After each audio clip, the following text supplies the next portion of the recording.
And we are live. Hello, everyone. Welcome to ChatGDG episode number 19 with a fantastic guest, Simon. Simon is the CTO of News UK, which is also my company. So he's also my CTO. I'm super happy to have him on the podcast. Thank you for joining, Simon. I really appreciate Pleasure. that. How Pleasure. are you No, today? very well, thank you. Yeah, very well. At the end of another busy day. Yes, days tends to be busy, but is always. Most of the times, I think is a good busy, so which is nice, Yeah, something good that busy. we love. So as always we do here, I would really love to give you the stage, if you don't mind, to introduce yourself to the people, and then we will take it from there. Sure. Hi, I'm Simon. Welcome, everyone. Thank you very much for having me, Stefano. It's great to be here. I'm currently the CTO of News UK, based in London, looking at the technology strategy and execution across three businesses, really, which are the Times of London, the Sun, and also our broadcasting business, which consists of several radio brands, including Virgin Radio, Talk Sport, Times Radio, Talk Radio, and also the Talk television asset that we launched about 18 months ago. Wow. Okay. So lots of stuff, lots is going on, right? I think Yeah. you should have busy days, I would imagine. Yeah, I think to give Yep. to give the audience a bit of an idea, that consists of about 500 people working in our ecosystem in tech, about 600 software applications that we run across our estate, and everything from front-end products, so apps, websites, television channels, radio stations, to back-end systems, right through to finance systems and enterprise systems such as HR systems. So everything in between. Okay, it's very big, and so the first question that I have, even before asking you how your journey in tech, I think that would be interesting to touch upon that. But the very first question, especially after that you say that, is like, is a big responsibility, right? Is a big team, is a lot of people. Yeah, I think, of course, it's a responsibility when you're in a leadership position, but I also consider it a privilege to lead such a talented group of people, a very diverse group of people. We have people in London, we have people all over the UK, from Glasgow down to Wales. We have people in Bulgaria, Croatia, Bangalore. So it's a real privilege and an honor, and I take that really seriously. Well, yes, I know that you do, and of course, when you do something as big as this, there is a responsibility aspect, but I think there also the privilege aspect is pretty cool. So the question that I'm really curious, like, how did you ended up being the CTO of News UK? Like, what's the path? What's the strategy? Wow. We'll go a long way back. I mean, I studied chemistry at university, Okay. but I was always pretty fanatical about sports growing up. So I started out working for a company called IMG, and my first job back in the day was watching golf, replays of golf with a stopwatch, timing how long the sponsorship boards were on. Yeah, and I did that for 6 weeks, and after 6 weeks, I decided that maybe wasn't where I wanted my career to end up. And in the end, I ended up working for a company called Globecast, who really were delivering live television pictures from all over the world to broadcasters. So, for example, from a football match to a broadcaster, or from a news event to a broadcaster, or from a conference like the G20 conferences. And essentially, I was on the sales sort of solution desk. So I'd come up with solutions. I worked on World Cups and Olympic Games, Rugby World Cups, Commonwealth Heads of Government meeting. And the company that I worked for had a business in Australia, which was a joint venture between Globecast, which was owned by the Orange Group, France Telecom, and some private equity investors in Australia. I was asked to be going CEO of that company. And that's really when I got into technology leadership in a big way. It was a fantastic experience. We had a great group of people, and we ended up selling that business actually to a major telco in Australia called Telstra. And then after that, I came back to the UK for family reasons, and I ended up working for Discovery on pulling together Discovery's coverage of the Olympic Games together from a technology perspective, right the way from capturing live content through to television stations or applications, a Eurosport player that we started. And we were the first organization to do that in 22 different languages, the same event in 22 different languages, which is quite a technology challenge when you think of the infrastructure required to deliver that, both from a content creation perspective to a content delivery perspective. And then after 5 years after that, I came to News UK. I ended up being the overall CTO for Discovery globally. So I was doing a lot of traveling, which was hard, family life. So ended up quitting that job, and which I love that job, but it was just sort of unsustainable in the long term, and then came to work for News UK, where I am now. So a very different journey. I wasn't a software developer. I wasn't a data scientist. I wasn't a BA. I wasn't a sort of hardware engineer or a network engineer. So yeah, very different path. Yeah, very different. That's very interesting because, for example, I had another CTO on the show last week, Tom. Shout out to Tom, and he's a CTO, right? So the same title, but I think that the both of you do very different jobs because, of course, he's the founder, a CTO of a little bit, let's say, smaller thing. So I think he's still very hands-on coding and giving the direction. Whilst, of course, we just said 500 people is big. So of course no one would expect you to code or to ship things in prod. So you need to take a different angle. That's the point, right? So you do the same job, but it's a very different job because that is due to the scale of the business. Yeah, sure. It would be a very different job to a founder, and I'd take my hats off to those guys because you're trying to build technology, sell technology, get money in, you're everything. And that's a very different job. And I have huge respect for those people. But my job is a much more strategic job of setting the strategy, ensuring that the right resources are there for that strategy. So both in terms of human resources and capital allocation, some money.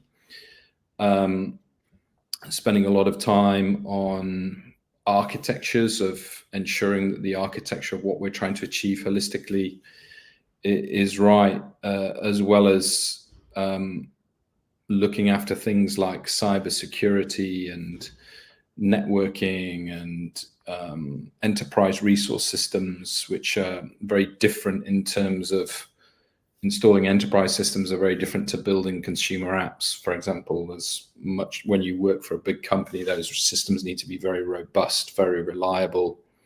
The whole business relies on them. So yeah, it's much more strategic in terms of sort of setting the tone of the direction, ensuring that the people are happy and engaged, and we've got the right amount of resource and money to be able to deliver what we're being asked to deliver. Yeah, very good point. People, we touched upon people. So how important is to have the right people in the right roles, right? Well, I think in any leadership position, I was fortunate enough that my father had quite a big job in essentially food manufacturing, and he drilled into myself, my brother, and my sister very early that you're only as good as the people around you. You can talk a good game, you can have good ideas, but if you don't have the people to execute those, you just simply won't get anything done. And we're very lucky at News UK that we've got very talented people. We've got talented leaders, we've got talented software developers, we've got talented software integrators, because when you look at News UK, yes, we have a lot of technology in the business, but we're fundamentally not a technology business. Mm-hmm. We're a content creation business and a content monetization business. So we need to be adapting the best pieces of software that we choose and deploying those in the best possible way. So we kind of need to have people to think a bit differently, lots of problem solvers, because we face interesting problems. And also as a business, we have to be very, very reactive, because you're never quite sure, as you know, when you come in the office in the morning or sit to your desk, what on earth is going to happen from a news perspective that day. The Prime Minister could get booted out, or like in my first week, the Queen sadly passed away. Oh yeah, you joined exactly during that week, right?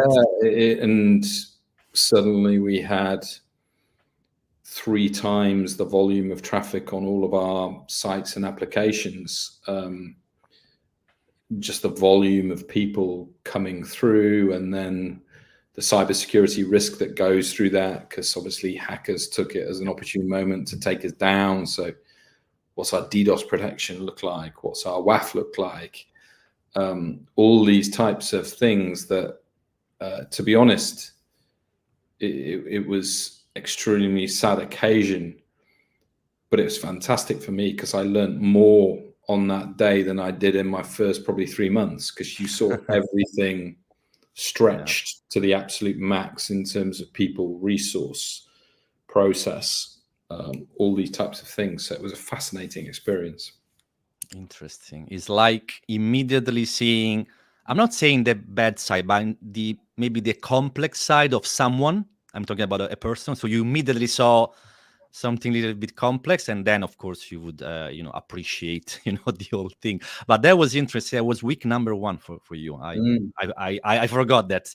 I remember that day very well. I think many of the people do, especially at the times we were a little bit scared for exactly what you said. I mean, we couldn't let down people, right? So that was our job, is to be sure that the news needs to be on, and the site, the Times website shouldn't crash. So, and that, going back to the good people that we have, I clearly remember that many people jumped. We created a spreadsheet in order to monitor the situation. It was a very unique one, and I think that we had like 25-30 volunteers, and we shifted people during the evening, during the night, also the very early morning, just try to monitor for the 48 hours and be sure that everything was working fine. Interesting. Yes, it was a very interesting kind of set of events. Did you had to phone someone really senior in that kind of occasion? Like, I don't know, how does it work? I got the call from Rebecca, our CEO, about 12:30 in the afternoon, saying, "Come into my office right now." I think, okay, crikey, I'm only on day 5. What have I done? And she said, "There's a book there. It's called Operation London Bridge. You need to read that really quickly." And I was looking out the window, and her office overlooks London Bridge. And I was thinking, what on earth's happened to London Bridge? Like, it looks fine to me, Rebecca. I said, no. Read it. Read it. And there was this huge list of protocols that essentially the palace had set out as to what would happen if and when the Queen died, right from the announcement, where it would get announced, what would happen to the body, right through all that parades in Westminster and in Westminster Abbey and Cathedral, what would happen. So we quickly read that, and the business had prepared pretty well, actually. The kind of all the articles had been pre-written, the obituaries had been pre-written, the imagery was prepared.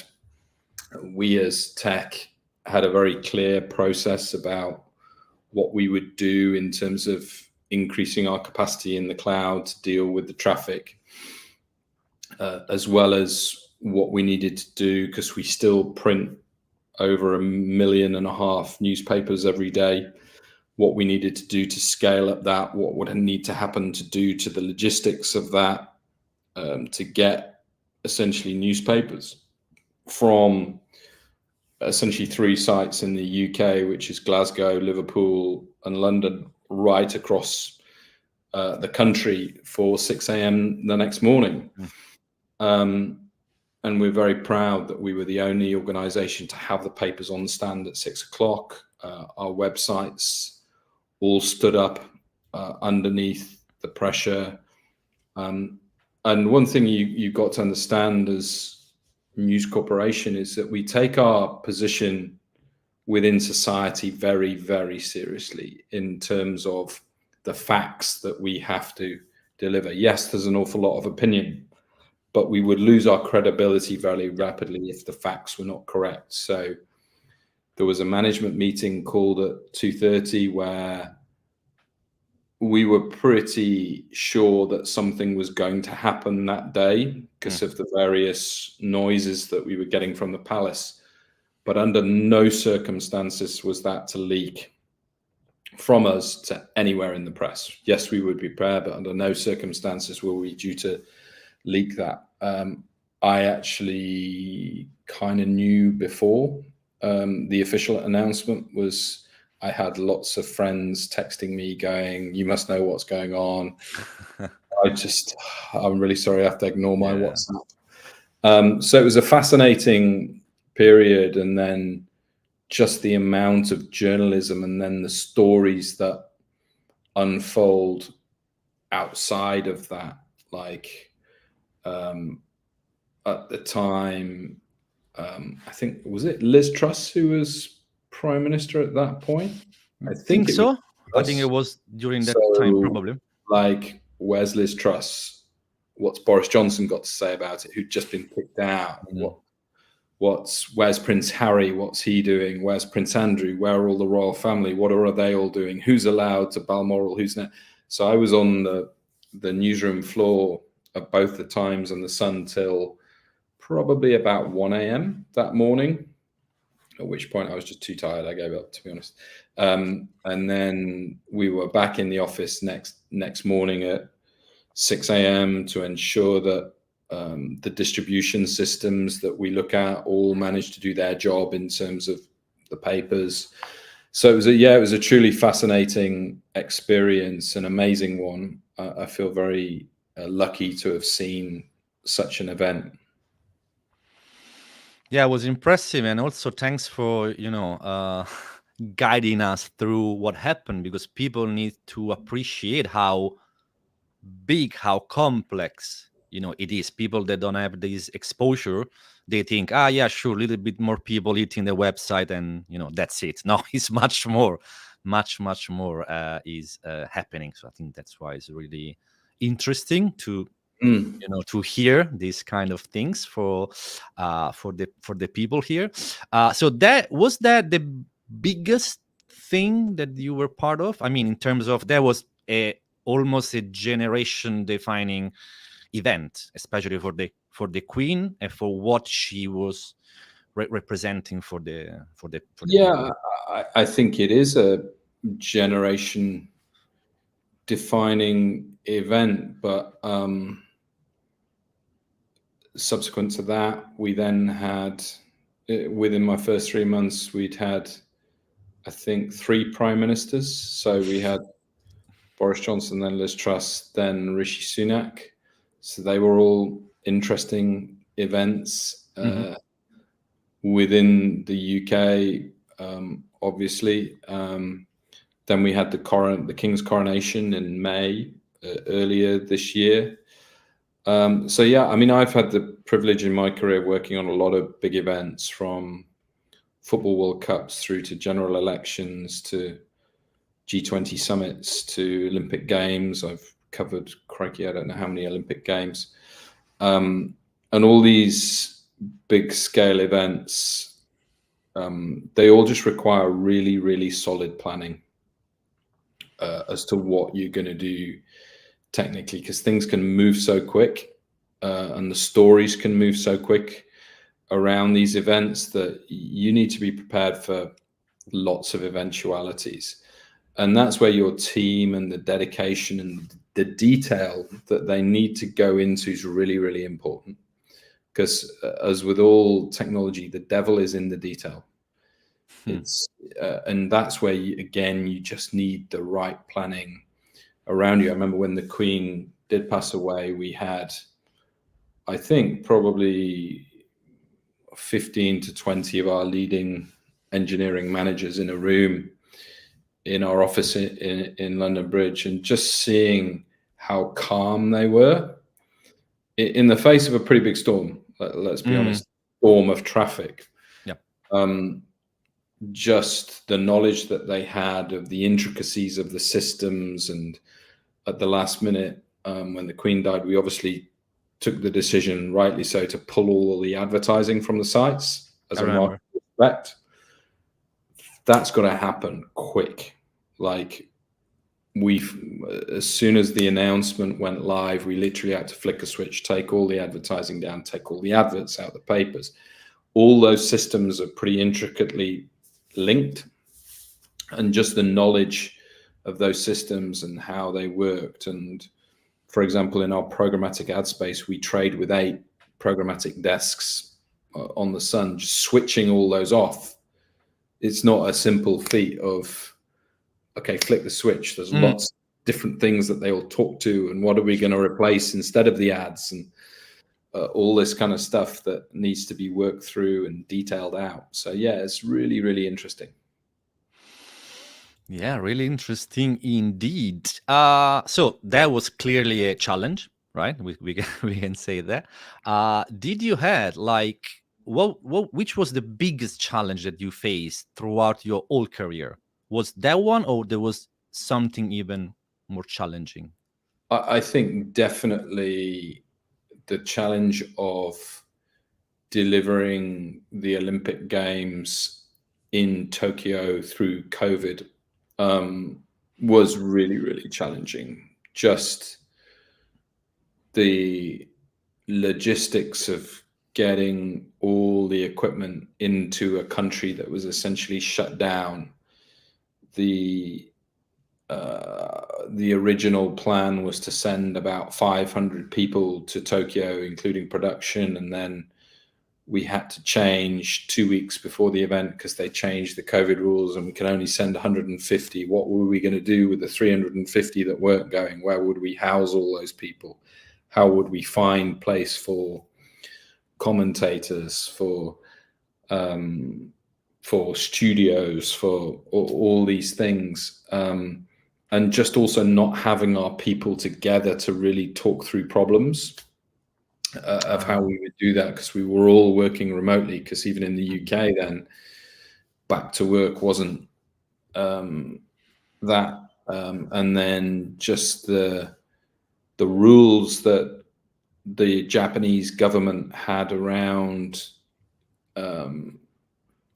isolation before traveling, and what happened if you got COVID when you were there, where you went into isolation in a Japanese hospital where English, for example, was not the first spoken language. So, and just getting all the equipment there, building all the equipment in time to capture all of these things was just, that was a huge challenge, technically, physically, emotionally, for a lot of people. So that was kind of fascinating. And in a summer games, there was one day where we had a maximum of 45 live simultaneous events that we were covering in 22 different languages. So if you think of the number of streams that delivers, and the CDN capacity as an example, that you need to fundamentally deliver that in both UHD, HD, standard definition video, the amount of adaptive bitrate streams that you have technically to do that, the caching capabilities, the authentication platforms, and the complex of the entitlements. If you think of entitlement complexity that we have on the Times, for example, if you think of all the events in the different languages and the different countries and the geo blocking that we needed to do from a rights perspective, that was pretty big. Yeah, I have no doubt, especially under the infrastructure, kind of point of view, is a very big challenge. But if you are not challenged, you are not growing, right? So that's, I think, 100%. Yeah, that was very cool. All right, I need to ask the AI question. I really need to. So, AI, what's going on? What's your view? How can we leverage it? Like, I don't know anything about AI. I think for us at News UK, we're kind of looking at it in 3 different buckets. So one being, how do we generate more product? So can we create more content? Can we create cooler content? Can we create conversational chatbots around with our talent or our products? Like we actually have 2 products in market right now, one being a Mystic Meg chatbot on the Sun, and the other being taking radio shows, using AI to transcribe them, putting them through a large language model that generates an article. So that's one, is how do you create more product? Part 2 is, how do you become more efficient within the existing products that you make? So, for example, can we give our customers a better experience through chatbots around our customer service on the Times for simple questions of putting large language models around specific data sets and that, giving it prompts and getting answers to provide customers much quicker responses, more accurate, better responses. So being more efficient, better customer journeys. And then the third, I think, is how do we structure our relationships with the large technology companies? Because I think my view is that large language models are going to rapidly morph into search. They will be the front end of search capabilities. So Google will put Google Bard embedded within Chrome or something like that. And then so we have these big tech companies crawling our content all the time. How do we ensure that once a prompt around a news question or opinion piece is given, that we get fair source, that the source is verified? Because interestingly, I went onto ChatGPT the other day and said, does ChatGPT own the intellectual property of the content that it uses to train its models?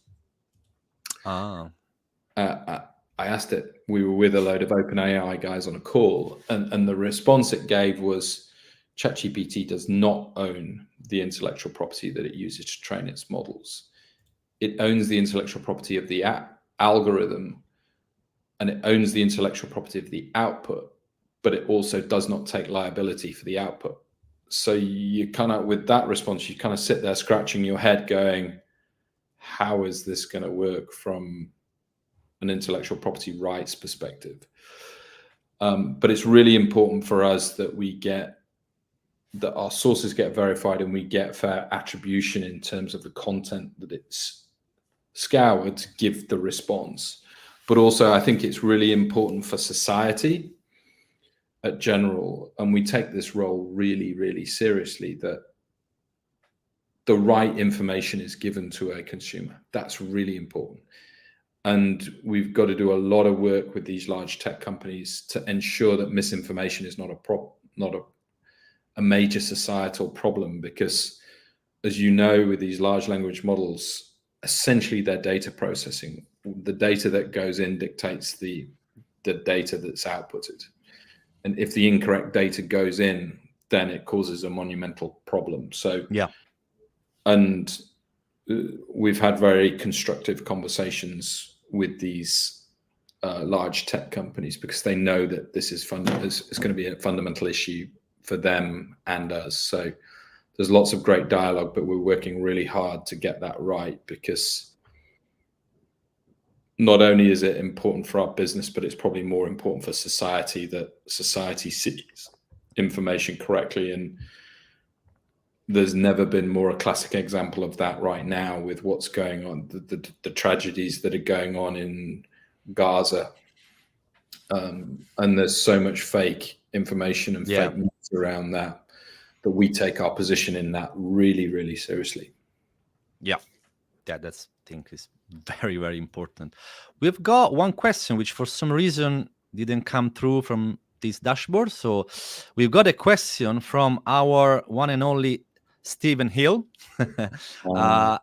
Is a great. So even in both, question for later. Simon, when designing a strategy, how do you prevent committing to too much, particularly in the dynamic and innovative world of tech, which can be guilty of pulling us in many different directions, sometimes to the detriment of core business activities?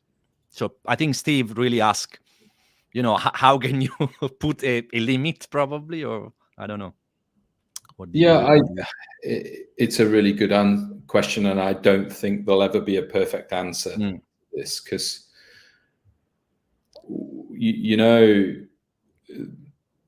technologists want to build things. It's just in the nature. Essentially, they're builders, architects, designers, constructors of software code.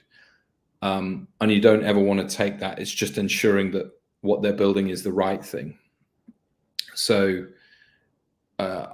in terms of my job, and Rebecca often asks me what my job is. And my job is essentially what I call chief translator, which is translating the technology problems that we face into simple language that senior stakeholders can understand, and ensuring that I'm translating the business strategy into technology deliverables.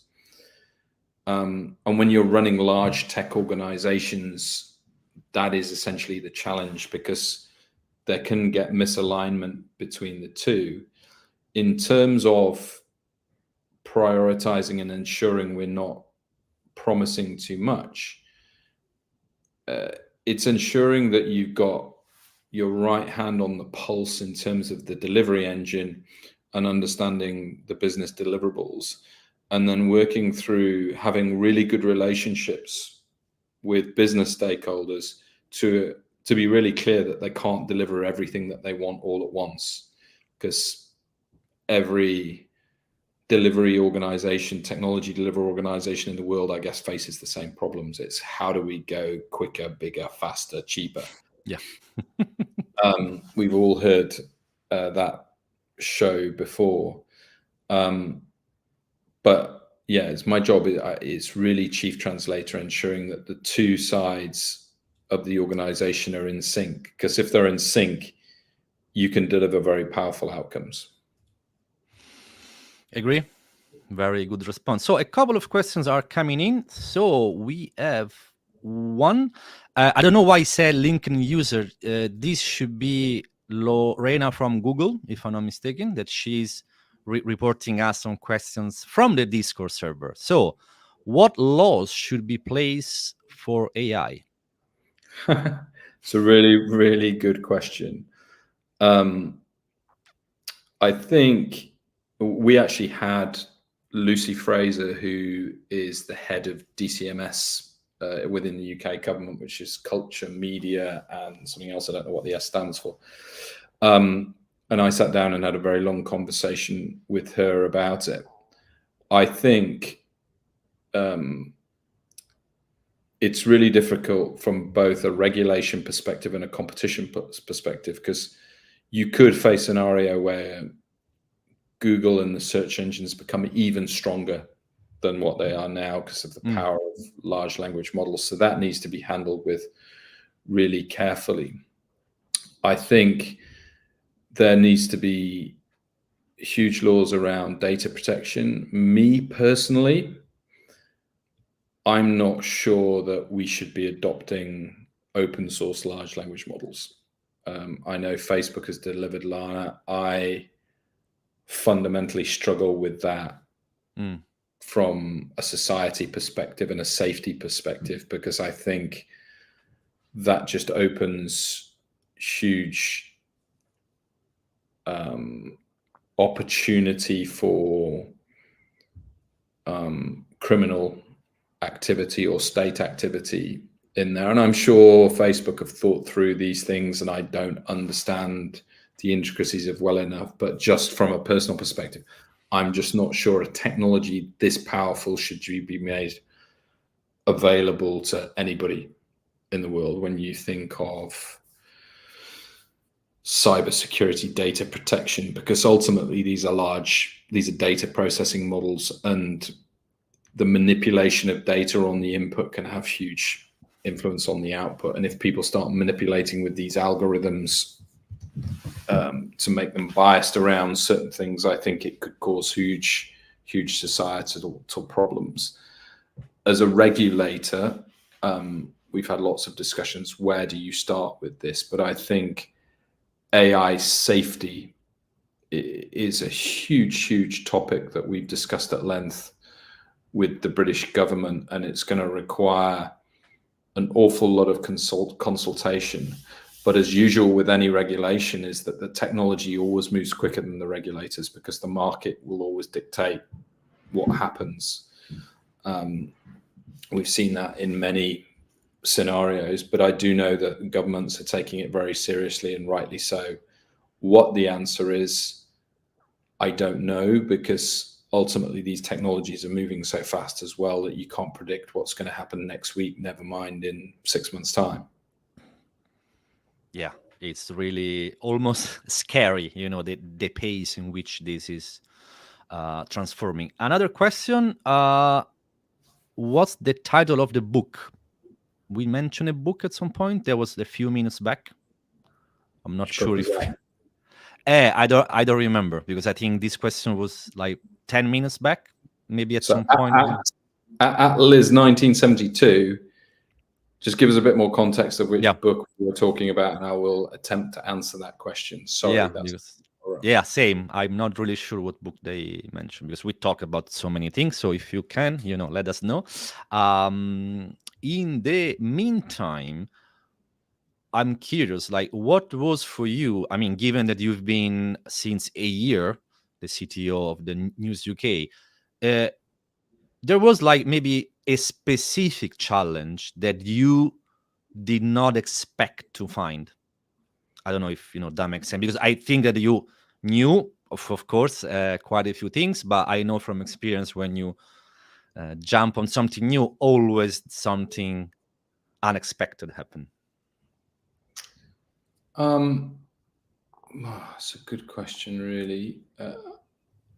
I don't think unexpected. I think when you run any technology organization, and I've had the privilege and honor of running a few now, technology's never usually the problem.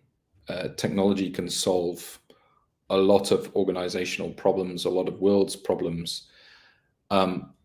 And usually the problems lie with alignment to the business, and also the confidence of the technology organization delivering them. And when I arrived at News UK, the mojo was pretty low in terms of the technology organization.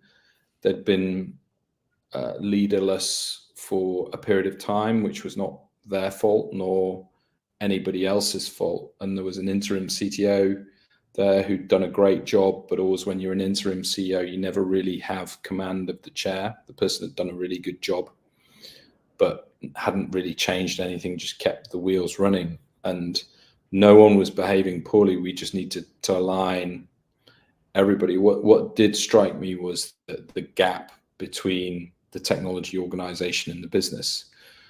And that ultimately sort of delivers poor customer service, both from a consumer experience, because you're not really delivering what the business wants, but also internally in terms of the customers, which are the businesses that we operate across. They weren't really happy with what was going on. So the biggest challenge was making sure that those people were aligned, that people were talking regularly. There was a clear understanding of what was required. And I think we've done a pretty good job of that. And that's not me, that's everybody in the organization. In fact, we took the decision that we were going to measure ourselves on customer experience. And we did an NPS survey, a net promoter score. And within a year, we improved 33 percentage points, which was quite a remarkable sort of turnaround of that experience that we gave to our consumers and our customers. So as I always say, it's never usually a technology problem. It's a people problem of aligning desires, priorities, and ensuring that the team have got the confidence and the space to go and deliver those. Yeah, very, very good point. Now, a bunch of questions are coming in. Let's see how many we can take. So I'm just going in order, folks. So Lorena is, sending us questions from Discord. So currently, the company is trying to put their LLMs to the physical world using the robot. But are the current LLMs safe enough to do that as of now? That's the question. So it depends how you deploy them. So we've done a lot of work around putting using large language models, enterprise models from OpenAI, Google Bard, but ensuring that we've got protection around our data, that our data can't leak outside of those models, because your data protection becomes the key challenge. And we've done a lot of work with organizations like Okta to ensure that our data is protected. Because if that data leaks, you face all sorts of other challenges. Like you wouldn't want HR data leaking about salaries or bonuses or tenures or people's home addresses and things like that. And then if you look at finance, if you're a subscription business, you wouldn't want people's credit card details leaking or anything like that. So it's really, really important that you have your data protected. I think these large language models can hallucinate at times, and we've seen that in various situations. So example, on one of the radio shows, the large language model spat out a famous politician apparently making a quote on our show. And we checked it and it didn't say that. It just, these large language models thought that would say it. So they're still not perfect. And my advice to anybody is any output needs some human oversight on it, because they will make mistakes.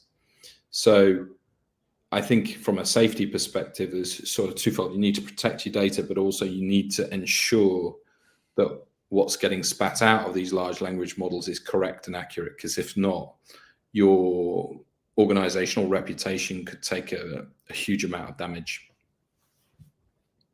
Yeah, very good point. I'm just mixing things a little bit. And now we've got a question from our Marinella that we say hi.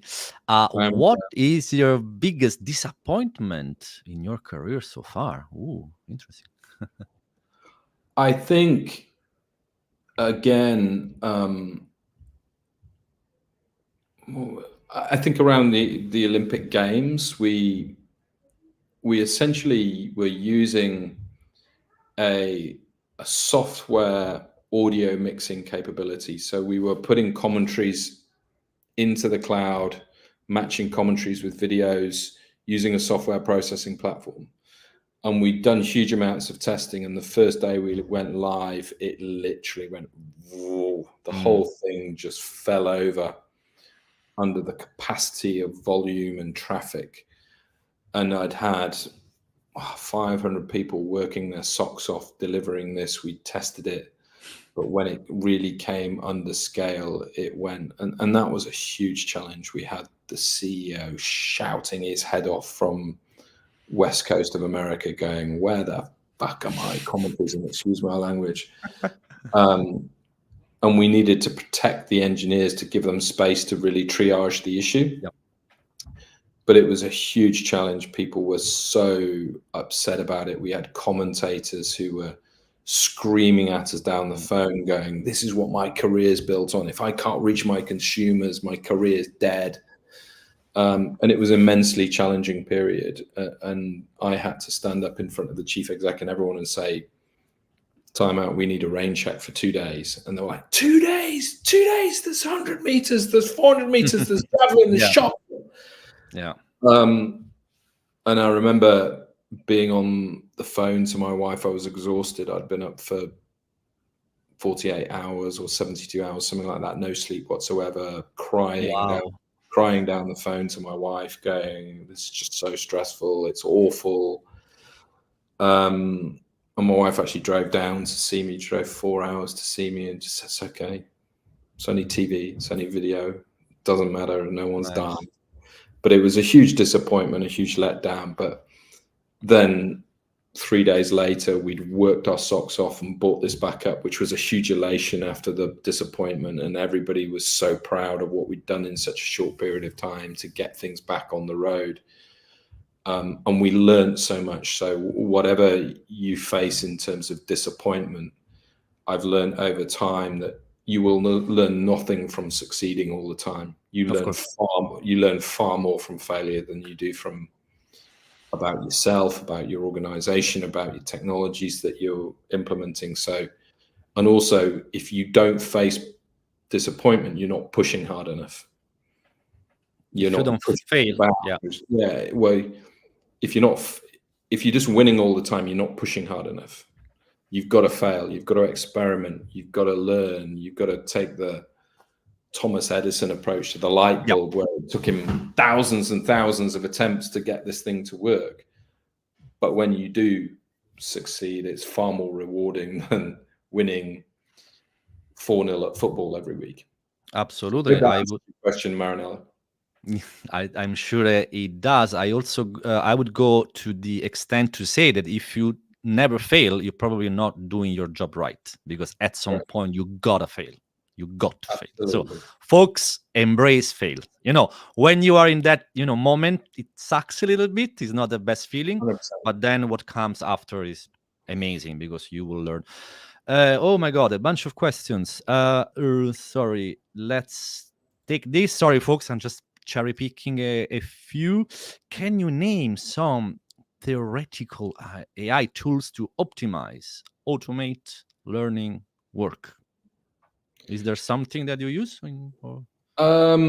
Yeah, I mean, I go use ChatGPT, go use Google Bard, take a look at Firefly from what Adobe are using in terms of graphical image AI and stuff, but just pick some and start playing with them, because the amazing thing about this technology is pretty easy to use. Anybody could use it. My dad could use it, who's a technophobe by trade. But pick lots, and there's so many of them out there. There's Anthropic, there's ChatGPT, there's Bard, there's so many of these tools out there. It's just be really curious and learn. I'm learning lots of stuff every day. I couldn't predict who the winner's going to be, or the winners are going to be right now, because you're probably 400 steps into a marathon in terms of how this technology is going to play out. And if you look back in history at what happened with the search market the early search adopters such as Yahoo or Ask Jeeves, as an example, if those people remember Ask Jeeves, where are those guys now? So the technologies that are there at the start may not be there at the end. Yeah, very good point. Another one just came super quick. There will some talks and some research claiming that quantum computers can crack the current encryption standards. What is your take on this? Quantum computing. I'm sure they probably can.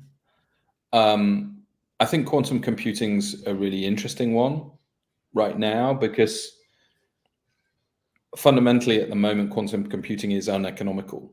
Like trying to put quantum computing at scale, it just costs way too much money. And I think it's interesting the way that different tech companies have approached the generative AI stuff. So obviously Microsoft and OpenAI were the first cab out the rank. Google Bard followed pretty quickly after it and really had kind of an immediate false start and then came back. But then AWS really focused on the infrastructure layer that was going to deliver generative AI. So they announced these sort of elasticity capabilities that they had in cloud. They also included new chipsets that they were going to introduce. So does quantum computing become cheaper to make it more accelerate its adoption, or do new chipsets meet quantum computing to deliver the processing power and the GPU and all that kind of stuff? So I think, as usual, the answer will lie somewhere in the middle, as it always does. But I think it's a fascinating battleground to watch. Yeah, very good point. We touch upon the large language models hallucinating, and CodeMark is asking, why do you think that happened? You know, pretty much like why? What's the reason behind that? Because it's essentially the algorithms that they are building are predicting what they think should be the answer. And in that, there's always an opportunity to fail. And also these large language models are data processing sets. What goes in will dictate what comes out. So if the wrong information goes in, you're going to get hallucination, because also these large language models are training themselves, and it will take time to course correct the algorithms to ensure that what comes out is correct and factual, which is where we, as a news organization, need to take that really seriously, because if we're outputting incorrect information, not only we will have huge reputational damage, we'll have lawsuits all over the place with us. But ultimately, they're data processing models at heart, and they're predictive process. So if the right information doesn't go in, you're going to get wrong information spat out. That makes sense. Yeah, that makes a lot of sense. And yeah, we should be probably careful about, all of that. Now is all the buzz and whatnot, but we should, probably be more careful about it, I would say. So we are like 7-8 minutes left. So I really would like to quickly touch upon all the good stuff, because I know that you've been an advocate about community and charity. All that side is not just business. There is much more. For example, if I remember correctly, both me and you, few months back, we were hanging from the St. Thomas Hospital for the Evelina charity. That was absolutely an amazing experience. Really, really great. I personally loved it. What's your take on this? How did you find the kind of upselling down? It was fantastic, but I think probably what's more interesting probably to the people here, and apologies, I'm presuming that, is why we started doing things like that. So when I joined News UK, we did an employee survey, which we take really seriously. And one of our lowest score was what we call our social connection, which is our connection from our organization from a business and work perspective with society and society's problems. And also at News UK, we had a bit of a attrition problem at the time. We were losing quite a lot of staff to big tech. So we said, well, we've got to do something about it to make sure that our staff feel like they can give something back and that is meaningful. But also we were really clear that we want it to be aligned with our company's purpose and our tech organization as a purpose. So we pulled a group of people together and we set them the challenge that we wanted to raise £1 million for charity. I always like to think big and set a challenge that people can really. And we looked at several different things that we could do as an organization, and we wanted to get as many people as we could involved with it. And we had some people in the organization who had some problems with their children at birth, and this organization called Evelina had played a huge role in that. And we have lots of parents, mothers, fathers within our organization. So we said, okay, Evelina seems like a great charity to support. So a group of us, I think it was 15 of us, was there? Something like that, maybe 12, something like that. That would do that, and we were really successful with it. We were the largest corporate fundraiser that Evelina had as part of that organization. We raised a lot of money. Thank you for everybody who supported us. If some people are on the call, we're so grateful for that. We had a fantastic experience. We saw what that money was doing to those organizations.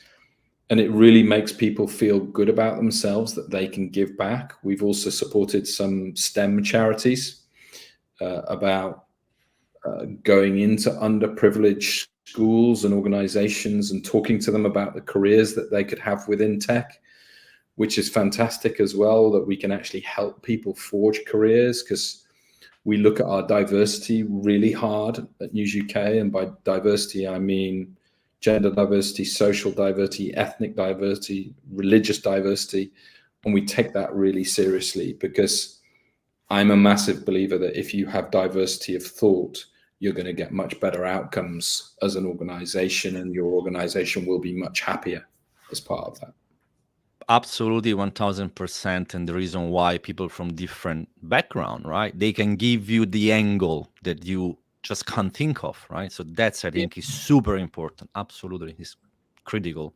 And also something I really want to say, because I've done personally a couple of these STEM, events. There are a lot of fun and very inspiring. So what we usually do, we do an intro, try to introduce ourselves, and then we ask to the people. We're talking about 14 years old ish, 13, 14 years old, very young people, and we ask them, do you see yourself to have a career in tech? Out of maybe 30, 40 of them, 2, 3 raise their hands. Okay, fine. Then we do our thing. So we try to upskill them a little bit, try to explain to them what actually it is tech and all of that. At the end of the day, the long story short is we ask the very same question. How many of you see themselves having a career in tech? 90%, 95% of them, then they put their hands up. So, which is amazing, which is absolutely amazing. And I think that is due to perhaps us being decent, at least, to explain that tech is nothing to be scared of. Many people still have this stereotype, software engineer, this dodgy person in a basement, which absolutely is not the case. So tech is for everyone. And I think that we do an amazing job in terms of going into the schools, going into the schools, and just try to raise awareness. I don't think you should underestimate the role that you play in this, Stefano, what you're doing here with ChatGDG. GDG. relationships that you've built with the university institutions and Google and others. It's so important to us, society, that we're portraying tech in a good way, because you can come in this industry and make a profound difference. So well done to you. I appreciate that. Thank you. And we will keep doing that, because I mean, guess what? It's just amazing. It's just a rewarding, feeling to give back, because we are in a privilege. I'm in position, so I think it's very important to help others. Simon, 1 hour. Time flies. I really appreciate. We can stay here for other 5 hours, I would say, but I think it's fine for this episode. So I will really thank you for pleasure. Thank you for inviting me. Yes, you are always welcome.